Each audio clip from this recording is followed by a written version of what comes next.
Right okay okay నేను పెడతాను okay అన్న ఓకే అన్న అటు చూడండి ఓకే తీసామన్నా ఓకే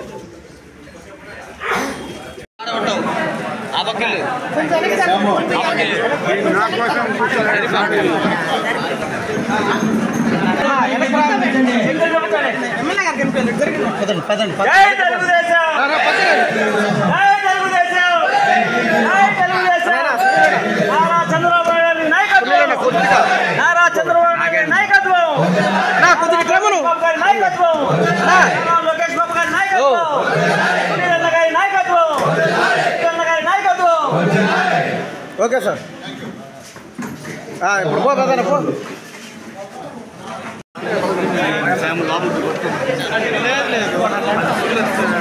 సార్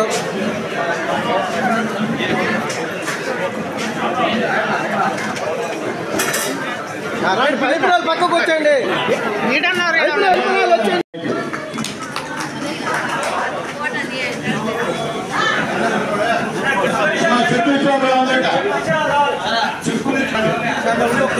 చెక్కులు తీసుకున్నాను రండి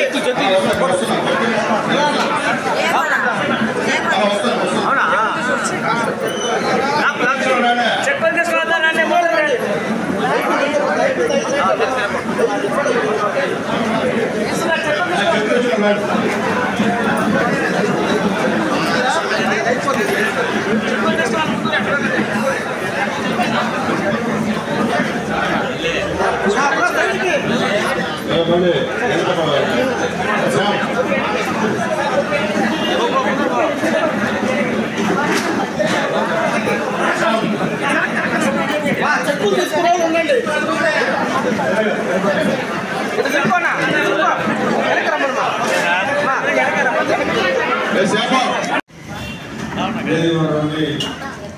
తెలుగుదేశం పార్టీ కుటుంబాలకు కూడా నమస్కారం తెలియజేస్తున్నా. అలాగే ఈరోజు ముఖ్యమంత్రి సహాయం నుంచి 9 చెక్కుల్ని ఈరోజు డిస్ట్రిబ్యూట్ చేస్తున్నాం. దాదాపు 19,46,890 రూపాయలని ఈరోజు మనం సీఎం రిలీఫ్ ఫండ్ ద్వారా గూడూరు కాన్స్టిట్యూన్సీ ఉన్న పేదవాళ్ళకి చంద్రబాబు నాయుడు గారి పుణ్యాన అందరూ కూడా ఇస్తున్నారని చెప్పి నేను తెలియజేస్తున్నా. టోటల్ మొత్తం మీద ఇప్పుడు దాకా 253 మందికి ఈ చెక్కులు డిస్ట్రిబ్యూట్ చేశాం గూడూరు కాన్స్టిట్యూన్సీలో. టోటల్ 2,72,703 రూపాయలు ఈ సీఎం రిలీఫ్ ఫండ్ ద్వారా గూడూరు కాన్స్టిట్యూన్సీలో పేదవాళ్ళకి ఇచ్చామని చెప్పి చెప్తున్నాం. నేను చెప్పేది ఒకటే, ఈరోజు ఎవరైతే రైడర్స్ ఈ సీఎం రిలీఫ్ ఫండ్ ఇవ్వమని చెప్పి మీరు నా దగ్గర తీసుకొచ్చి ఇచ్చారో రేపు వాళ్ళ బాధ్యత మీదే. ఎందువల్లంటే చెప్పులు తీసుకున్న వాళ్ళు కూడా నేను దండం పెట్టి చెప్తున్నా, ఈ గత 5 సంవత్సరాల్లో ఎవరు కూడా మీకు ఆరోగ్యాలు బాగాలంటే 5 నిమిషాలు ఇచ్చినట్టు గవర్నమెంట్ లేదు. గతంలో నేను ఎమ్మెల్యే ఉన్నప్పుడు చంద్రబాబు నాయుడు ముఖ్యమంత్రి ఉన్నప్పుడు సీఎం రిలీఫ్ ఫండ్ తెచ్చిచ్చాను. మళ్ళీ 5 సంవత్సరాలు ఏమైందో ఏదో అందరు కలిసి తెలుగుదేశం పార్టీని ఓడించారు. ఓడించిన తర్వాత ఒక్క పైసా కూడా సీఎం రిలీఫ్ ఫండ్ మీకు వచ్చినటువంటి పరిస్థితి లేదని చెప్పి ఒకసారి గుర్తు చేస్తున్నాను. అట్లాగే గతంలో ఇంటి యజమాని చనిపోతే చంద్రన బీమా 2 లక్షల రూపాయలు ఇచ్చేవాడు. అది కూడా గత గవర్నమెంట్ ఎత్తేసిందని చెప్పి కూడా మీకు ఒకసారి తెలియజేస్తున్నాను. ఈరోజు మళ్ళీ మీ అందరి దయ వల్ల నేను శాసనసభ్యుడిగా, అలాగే చంద్రబాబు నాయుడు గారు ముఖ్యమంత్రిగా, పవన్ కళ్యాణ్ గారు ఉప ముఖ్యమంత్రిగా, మోడీ గారు ప్రధానమంత్రిగా ఈరోజు ఉన్నారు. మీ యొక్క సహాయ సహకారాలతో గెలిచారు కాబట్టి ఎప్పుడు నిత్యం తెలుగుదేశం పార్టీ అంటే పేదవాళ్ళతో ఉండే పార్టీ అని చెప్పి అందరూ కూడా నేను తెలియజేస్తున్నాను. ఆర్థికంగా ఎన్ని ఇబ్బందులు ఉన్నాయి రాష్ట్రం, పేదవాళ్ళ విషయంలో ఎక్కడ కూడా కాంప్రమైజ్ కాకుండా వాళ్ళు ఖర్చు పెట్టినటువంటి డబ్బుల్లో 50 నుంచి 60%, 70% డబ్బులు ఈరోజు మీకు ఇచ్చేటువంటి కార్యక్రమాన్ని చంద్రబాబు నాయుడు గారు చేస్తున్నారని చెప్పి నేను తెలియజేస్తున్నాను. నేను మళ్ళీ చెప్తున్న నాయకులందరూ కూడా దయచేసి మీ పేరు తర్వాత చెప్పండి, ముందు చంద్రబాబు నాయుడు గారి పేరు చెప్పని చెప్పి రిక్వెస్ట్ చేస్తున్నా. చంద్రబాబు నాయుడు గారే ముఖ్యమంత్రి కాకపోతే ఈ డబ్బులు పేదలకు వచ్చేది కాదు. అట్లాకుండా మేము ఇప్పించాము, మేము చెప్పినాము అనే మాత్రం వద్దు. ఎందుకంటే ఇచ్చింది చంద్రబాబు నాయుడు గారు. ఆయన పేరు చెప్పని చెప్పి లీడర్స్ అందరూ కూడా రిక్వెస్ట్ చేస్తున్నాను. ఎందుకంటే ఒకసారి దాదాపు 8-9 కోట్ల రూపాయలు నేను సీఎం రిలీఫ్ ఫండ్ తెచ్చి ఇచ్చా. అప్పుడు ఏమైందంటే గతంలో మాతో చాలా మంది ఉన్నారు, వాళ్ళందరూ కూడా పార్టీ నుంచి వెళ్ళిపోయారు. వాళ్ళు ఏం చేశారు, నేను ఇప్పించాను నీకు, నేను చెప్పిన పోటీ అని చెప్పి ఆ విధంగా డైవర్ట్ చేశారు. ఆ పని వద్దని చెప్తున్నా, మీకు నాయకులు చెప్పిన ఇచ్చింది చంద్రబాబు నాయుడు గారు, అది గుర్తుపెట్టుకోండి. ఆ కృతజ్ఞత మీకు ఉండాలా. ఈరోజు చెక్కులు తీసుకున్న అందరూ కూడా కృతజ్ఞత మీకు చాలా అవసరం. ఎందువల్లంటే ఈరోజు 20,000, 30,000, 1,00,000, 2 లక్షలు, 3 లక్షల రూపాయలు కూడా ఆరోగ్యం బాగాలేకపోతే LOC 15 లక్షలు కూడా తీసుకొచ్చిన రోజులు ఉన్నాయని చెప్పి నేను తెలియజేస్తున్నా. ఆరోగ్యం బాగైనప్పుడు మన మందులకి డాక్టర్లకి ఖర్చు పెట్టిన డబ్బులు ఈరోజు మన ముఖ్యమంత్రి నారా చంద్రబాబు నాయుడు గారు ఇస్తున్నారనే విషయాన్ని మీరు గుర్తుపెట్టుకోమని చెప్తున్నా. తర్వాత ఈరోజు గుర్తుపెట్టుకోండి, ముందు మాత్రం చంద్రబాబు నాయుడు అనే విషయాన్ని కూడా మీ అందరికీ నేను తెలియజేస్తున్నా. కాబట్టి దయచేసి గౌరవ లీడర్స్ వాళ్ళకు కూడా మీరు చంద్రబాబు నాయుడు గారి పేరు చెప్పాల్సిన అవసరం ఉందని చెప్పి అందరికీ రిక్వెస్ట్ చేస్తున్నా. చంద్రబాబు నాయుడు గారి పేరు చెప్పకుండా మీ సొంత పేరు చెప్పుకుంటే అది రేపు ఇబ్బందికరమైన వాతావరణం. ఎందుకంటే కొద్దిగా సహాయం పొంది వాళ్ళకి మనం వాళ్ళ అవసరం వచ్చినప్పుడు మనం సహాయం చేయకపోతే అది మనకి పాపం అని చెప్పి నేను తెలియజేస్తున్నాను. ఎందుకంటే మొహమాటంగా చెప్తున్నాను నేను. ఎందుకంటే మనకి ఎవరు సహాయం చేశారో వాళ్ళని గెలిపించాల్సిన బాధ్యత చెప్పులు తీసుకున్నటువంటి వాళ్ళది. అట్లా లేకుండా మేము చెప్పులు తీసుకుంటాము, చంద్రబాబు నాయుడు డబ్బులు తీసుకుంటాము, కానీ ఎలక్షన్ మాత్రం మా ఊళ్ళో అని చెప్పి చేస్తామంటే అది అంతకన్నా ఇంకో పరిస్థితి అని చెప్పి తెలియజేస్తున్నాం. ఈరోజు ఇక్కడ చెప్పులు ఇచ్చాం, దాంట్లో వైఎస్ఆర్సీపీ ఉన్నారు, జనసేన ఉన్నారు, బీజేపీ ఉన్నారు, అందరూ ఉన్నారు. మేము తెలుగుదేశం పార్టీ వాళ్ళకి ఇవ్వడం అయినప్పటికీ ఇస్తున్నాం. అర్థం గతంలో మీరు ఎట్లున్నా ఇప్పుడు మీకు సహాయం చేసింది చంద్రబాబు నాయుడు గారిని గుర్తుపెట్టుకోండి. గతంలో మీకు ఏదైనా సరే మీకు కానీ మీ బంధువులకు కానీ మీ కుటుంబ సభ్యులకు కానీ ఏమైనా బాగా లేకపోతే అర్ధ నయా పైసా గవర్నమెంట్ వచ్చిందా, ఒక్కసారి గుండె నుంచి చేసి ఆలోచించుకోమని చెప్పి అందరికీ తెలియజేస్తున్నా. కాబట్టి ఈరోజు ఒక మంచి మనసుతో పేదలు, నా పేదలు, నన్ను ముఖ్యమంత్రి చేసిన పేదలు అన్యాయం అవుతున్నారు, వాళ్ళకి ఇబ్బందికరంగా ఉందని ఈరోజు ఆయన ఆలోచించి ఈరోజు సీఎం రిలీఫ్ ఫండ్ రాష్ట్రం ఎన్ని ఇబ్బందులు ఉన్నా కానీ మీకు వస్తున్న విషయాన్ని కూడా ఒకసారి గుర్తు చేస్తున్నా అని చెప్పి తెలియజేస్తున్నా. కాబట్టి మీరందరూ ఖచ్చితంగా చంద్రబాబు నాయుడు గారికి, పవన్ కళ్యాణ్ గారికి సపోర్ట్ చేస్తే మళ్ళీ కూడా చంద్రబాబు నాయుడు గారే ముఖ్యమంత్రి అవుతాడని చెప్పి కూడా నేను తెలియజేస్తున్నాను. ఎందుకంటే సహాయం చేసేవాడు కావాలా, మీరు చెప్పేటప్పుడే మనలాంటి పేదవాళ్ళకి సహాయం చేసే ముఖ్యమంత్రి ఒకరు కావాలా. చంద్రబాబు నాయుడు గారు లేకపోతే మనం పట్టించుకోవాలి ఎవరు లేరు. ఎందుకంటే 5 సంవత్సరాలు మీరు చూశారు, ఒక్కసారి అవకాశం అని చెప్పి వైఎస్ఆర్సీపీ గెలిపించారు. ఆలోచించండి, ఏదైనా మీ కుటుంబంలో ఏదైనా బిల్లు పొందారా, లేకపోతుంటే ఆ తల్లి కూడా అమ్మ కూడా 15,000 రూపాయలు ఒకరికి ఇచ్చారు. ఈరోజు ఎంతమంది పెట్టిన రిజల్ట్స్ అవుతుంటే అంతమంది పెట్టడానికి ఈరోజు 15,000 రూపాయలు చంద్రబాబు నాయుడు వేసుకున్న విషయాన్ని కూడా ఒక్కసారి గుర్తు చేసుకోమని చెప్పి కూడా అందరికి తెలియజేస్తున్నా. అట్లాగే పెన్షన్ ని అమాంతరంగా ఒకేసారి 1000 రూపాయలు పెంచి ముఖ్యమంత్రి ఉన్నాడంటే అది చంద్రబాబు నాయుడు గారు అని చెప్పి కూడా మీకు నేను తెలియజేస్తున్నా.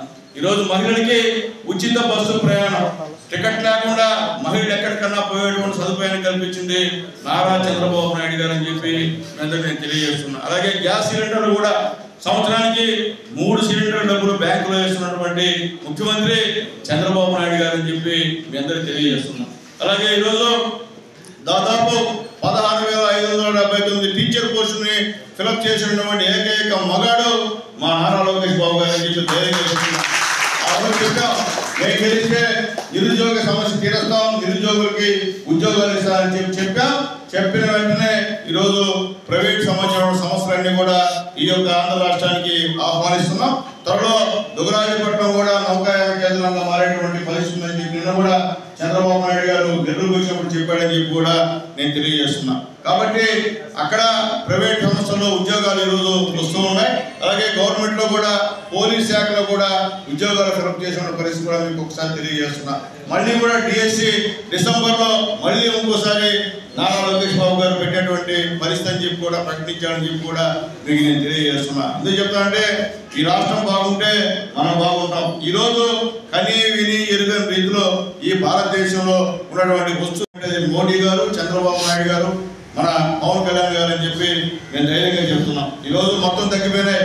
పాలు రేటు తగ్గింది, పెరుగు తగ్గింది, నెయ్యి తగ్గింది, నిత్యావసర వస్తువులు మీరు ఏమేమి వాడుతున్నారంటే పప్పు నుండి ఉప్పు నుండి మొత్తం ఈరోజు తగ్గిన విషయాన్ని కూడా ఒకసారి గుర్తు చేస్తున్నా. ఎందుకంటే మీరు అంగడికి వెళ్తే తెలుస్తుంది ఎంత తగ్గిందో కూడా. అలాగే ముఖ్యంగా ఈరోజు కారు అయితే మీరు కొనే పరిస్థితి కాదు, వేదిక ఉన్న వాళ్ళు కొంటారు. మీ అందరూ కూడా దాదాపు ₹1,00,000 వరకు తగ్గించే కార్యక్రమం చేశారు. మా ఊళ్ళకైతే ఈ యొక్క లైట్లు కూడా ఫ్రీ అమ్మా. అలాగే ఆరోగ్యం సంబంధించిన ఫీవర్లో కూడా 0%. అట్లాగే స్టేషనరీ కానీ పుస్తకాలు కానీ విడుదల జరిగే దాంట్లో కూడా 0% చేసినటువంటి ప్రభుత్వం ఎన్డీఏ గవర్నమెంట్ అని చెప్పి నేను తెలియజేస్తున్నా. ఈరోజు ఫ్రిడ్జ్ కూడా తగ్గిపోయింది, ఫ్రిడ్జ్ అలాగే ఎయిర్పోర్ట్ కూడా తగ్గిపోయినటువంటి రేట్లు, అలాగే ఎక్కడ ఎందుకంటే తగ్గాయి వాళ్ళేమో ఇబ్బంది పడతారని లేదు. దాన్ని తగ్గిన వల్ల మన యొక్క మధ్యతరగతి పేదల యొక్క కొనుగోలు శక్తి పెరుగుతుంది, ఇంకా కూడా ఎక్కువ కొనేదానికి ఆస్కారం ఉంటుందని చెప్పి నేను తెలియజేస్తున్నా. ఆ జిఎస్టీ విషయం పేదవాళ్ళకి అవసరం, ఎందుకంటే మీరు వాడే దాదాపు 100 వస్తువుల పైన ఈరోజు జిఎస్టీ తీసినటువంటి గవర్నమెంట్ ఎన్డీఏ గవర్నమెంట్ అని చెప్పి ధైర్యంగా చెప్తున్నాం.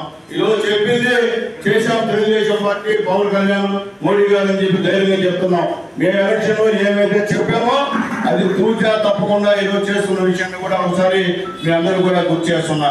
గతంలో లాగా ఈరోజు ఇక్కడ మా నాయకులు ఉన్నారు, వేదిక మీద నాయకులు అందరూ కూడా మీతో పాటు ఉన్న వాళ్ళే. మా వాళ్ళేమి పెద్ద పెద్ద కారుల్లో దిగి నోట్లో సిగరెట్లు పెట్టుకొని జలసాగా ఇట్లా అట్లా అనేవాళ్ళు కాదు. వీళ్ళందరూ కూడా మేడకు వచ్చి మీ దగ్గర కూర్చొని మీరేమిస్తే అవి తాగి మీకు పని చేసేటువంటి నాయకులు ఇక్కడ ఉన్నారని చెప్పి అందరూ కూడా నేను తెలియజేస్తున్నా. కాబట్టి ఇటువంటి పరిస్థితి గతంలో మీకు లేదు కాబట్టి దయచేసి అందరూ ఆలోచించమని చెప్పి నేను తెలియజేస్తున్నా. అట్లాగే ముఖ్యంగా గూడూరు కాన్స్టిట్యున్సీలో మన గూడూరు తురిమేల రోడ్డు దాదాపు 10 కిలోమీటర్ల రోడ్డు ₹5 కోట్ల R&D శాంక్షన్ చేసిన విషయాన్ని కూడా నేను తెలియజేస్తున్నా. ఈ పక్కన గింజూరు అన్నీ కూడా బ్రహ్మాండంగా కార్యక్రమం అని చెప్పి నేను తెలియజేస్తున్నా. అలాగే మనం గెలిచిన తర్వాత పవన్ కళ్యాణ్ గారి సహాయ సహకారాలతో, మోడీ గారి సహాయ సహకారాలతో ఎక్కడ కూడా ఇంటర్నల్ రోడ్లు ఈరోజు చేశాం. ప్రతి మండలంలో 5 కోట్ల నుంచి ₹3 కోట్ల వరకు మనం వర్కులు చేశామని చెప్పి తెలియజేస్తున్నాం. ఇప్పుడు కూడా ప్రతి మండలానికి మొన్న కూడా ₹1 కోటి మంజూరు చేశాం. మళ్ళీ కూడా ప్రతి మండలానికి ఇంకో ₹3 కోట్ల కూడా మంజూరు చేస్తామని చెప్పి కూడా మా నాయకులందరూ కూడా తెలియజేస్తున్నాం. కాబట్టి ఎక్కడ ఏం అవసరమో, పేదవాడికి ఏం అవసరమో, ముఖ్యంగా slums, SC ST BC minority కాలనీకి మొదటి ప్రాధాన్యత ఇచ్చి పెట్టమని చెప్తున్నా. అలాగే నేను ఇంకో రిక్వెస్ట్ చేస్తున్నా, మీకు కొంతమందికి అంతర్ కాదు 3-4% మీకు రోడ్ల మీద శాంక్షన్ ఇస్తే మీ ఇంటి ముందు అయితే మీ పశువుల కొట్ట ఉంటే దానికో అవి వేసేదానికి కాదు నేను ఇచ్చింది, పేదవాడికి ఏమని చెప్తున్నాం, పేదవాళ్ళకి ఎస్సీ ఎస్టీ బీసీ మైనార్టీకి ఏమని చెప్తాను తప్ప మీ ఇళ్ళ ముందు లేకపోతే మీ సేతిగడ్డ ఇళ్ళ ముందు వేసుకునేటువంటి కార్యక్రమం చేయదని చెప్పి కూడా మీకు రిక్వెస్ట్ చేస్తున్నా. ఎందుకంటే అదొక మంచి సంకల్పంతో పవన్ కళ్యాణ్ గారు ఇస్తున్నారు, దాన్ని ఉపయోగించుకోమని చెప్పి కూడా ఎలక్షన్ అందరూ కూడా రిక్వెస్ట్ చేస్తున్నా. ఏదైనప్పటికీ ఈరోజు గూడూరు కాన్స్టిట్యున్సీలో పేదలందరూ కూడా మా ద్వారా అంటే మా పార్టీ నాయకుల ద్వారా చెక్కులు ఇవ్వడం మాకు కూడా తృప్తి, పేదవాడికి సాయం చేసేటది పుణ్యం మాకంతా కూడా. కాబట్టి మీ లోకల్ లీడర్లందరూ కూడా మీకు ఏమని చెప్పి చెప్తున్నారు. అలాగే ఇప్పుడే మా విజయశేఖరణ ఒక ఆయన వస్తే చెక్ ఇస్తే నేను పక్కా వైఎస్ఆర్సీపీ అన్నాడు. సరే ఏం చేస్తామన్నా అంటే ఇచ్చేద్దాం, ఇబ్బంది అనేది ఇచ్చేద్దాం మాట్లాడేమో అన్నాడు. అంటే మాకు ఆరోగ్యం బాగాలేకపోతే పార్టీ లేదు, మాకు ముందు మీ ఆరోగ్యం బాగా కావాలా మీరు కలిపి మా కుటుంబ సభ్యుల పేరున ధన్యవాదాలు చేస్తూ సెలవు తీసుకున్నా. అందరూ కూడా మీ అందరూ కూడా ఏర్పాటు చేశారు, చెక్కులు తీసుకున్న అందరూ కూడా.